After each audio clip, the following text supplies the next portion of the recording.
Hi guys, so today it's Wednesday, so it's already 3 p.m. So ari sa province, tinglaw na sa baboy. So akong mama, tuas babaw na law sa baboy.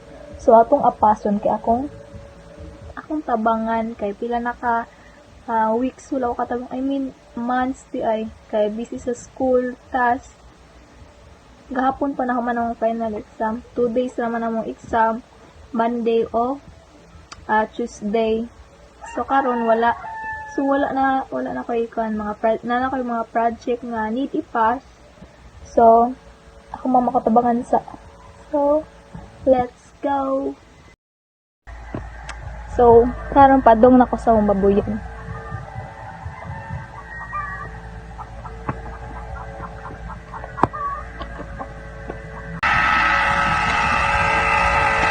So, muna ang babuyan guys. Pila katangkal? 1, 2, 3, 4, 5. 5 katangkal. Ang paano ni Mama Laugan. So, nice kayong view ari sa probinsya guys. See? Diba? Ari kag probinsya. Fresh kayong air. Char. So, lamig ang hangin. Diba? Saba kayo kay dili na si Mama di na siya need musud sa tangkal. Yan na lang buhaton is sa ni ka nang masyag pusil up pressure washer awa papakita sa inyo. So no need na ni Mama mag pilhig sa tugaw sa baboy. So muna na yang ibuhat ka na marag pusil mura na ang need nawang. Nice, thank you sa amo.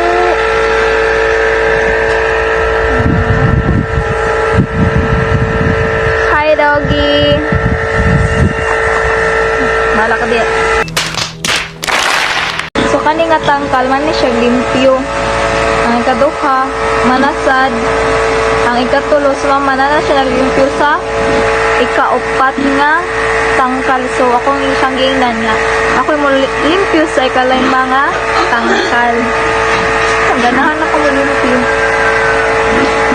Nga akong gipaari kay kabantayon ra sa baboy. Kay karon naiubo siya. Happen sila. So, among baboy is kwaon karon. Hoy, ano naman ka? So, among baboy kwaon karon. But pila ka bukwaon. Basta ningon ang kuan ng mga kwaon daw. Kung sa orasa basta ningon mga kwaon karon. Ulit. So basta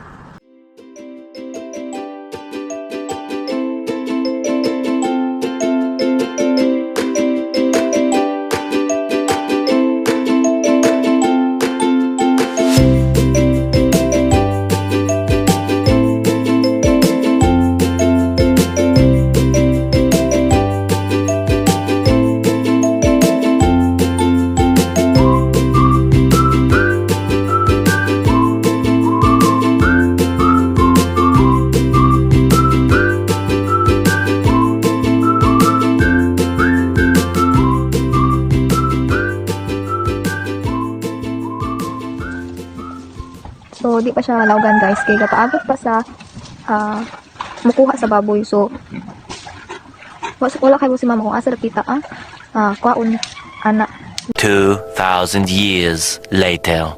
so karon na ang mukuha sa baboy. So anak lang unan daw ang kwaon. Di pa sure pero upit maritis na pila ka kwaon.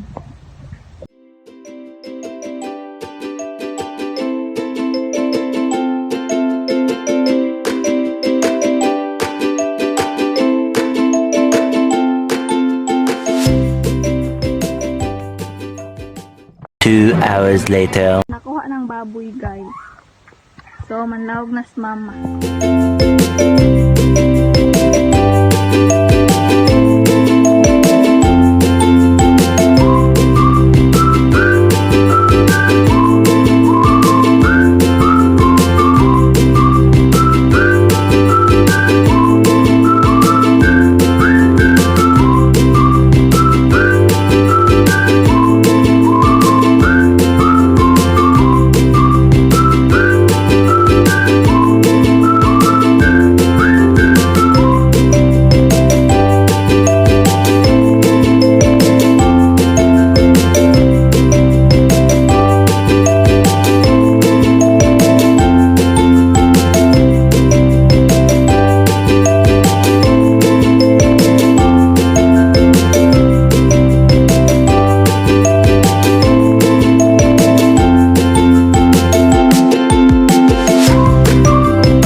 that's all for today, guys. Thank you for watching. So I hope everyone is safe.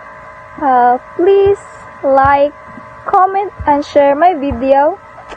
See you to my next vlog. Bye!